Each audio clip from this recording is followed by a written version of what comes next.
என்னடா இது போங்கடா. இது நம்ம ஆல் இந்தியா பயணத்தோட எபிசோட் 13. ஐயோ மீண்டும் மீண்டுமா? பூனே வந்து சேர்ந்தோடனே இந்த கூட்டத்தை பார்த்து செதறிட்டேன். நான் இப்போ எங்க போறேன்னா ஷீரடிக்கு தான். ஆனா காலையிலேயே ஒரு பெரிய மொக்க வாங்கினேன். ட்ரெயின் இருக்கும்னு நினைச்சு பார்த்தா ட்ரெயினும் கேன்சல். அடுத்த ட்ரெயின் எங்க கேட்டா இதோட அடுத்த நாள்ன்ட்டாங்க. வேற வழியே கிடையாது, பஸ்ல தான் போய் ஆகணும். போறதுக்கு முன்னாடி வயிறு ரொம்ப அபா தட்டிடுச்சு. சரி சாப்பிடலான்னு கிளம்பிட்டேன். பார்க்க லெமன் ரைஸ் மாதிரி இருக்கிற இதுதான் மகாராஷ்டிராலேயே ரொம்ப ஃபேமஸான பிரேக்ஃபாஸ்ட். பட் இது வேற ஒன்றும் இல்லை, அவ்வளவுதான். ஃபர்ஸ்ட் டைம் இந்த மாதிரி சாப்பிடும் போது ஏதோ புதுசா இருந்தது, நல்லா இருந்தது. ஆனா பூனே தான் எனக்கு நான் ஏன் ஹிந்தி கத்துக்கலன்னு எனக்கு வருத்தப்பட வச்ச இடம்.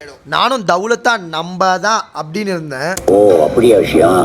கதரை விட்டாங்க நண்பர்களே. லாங்குவேஜ் தெரியாதனால கிட்டத்தட்ட 5 மணிக்கு பஸ் ஏறினேன், 7:30 மணிக்கு வந்து சேர்றேன். 4 பஸ் ஏறினேன். சுத்தினத்தையே மாத்தி மாத்தி சுத்தி கடைசியில ஒரு இடத்துக்கு வந்து சேர்ந்துட்டேன். எப்படியோ சீரடிக்கு போற பஸ்லயும் ஏறிட்டேன். போற வழி எல்லாம் இந்த மாதிரி அழகான காட்சிகளா இருக்கும். இது அப்படியே ரசிச்சுட்டு சீரடி வந்துட்டோம். அடுத்த வீடியோல நான் எப்படி சீரடியில 10 ரூபா கொடுத்து ஸ்டே பண்ணேன்னு பார்க்கலாம். நம்ம சேனலை ஃபாலோ பண்ணாதவங்க ஃபாலோ பண்ணிக்கோங்க. நம்ம ஆல் இந்தியா சீரியஸை பார்க்காதவங்க மறக்காம நம்ம பேஜை செக் பண்ணி பாருங்க. பிடிச்சிருந்தா ஃபாலோ பண்ணுங்க.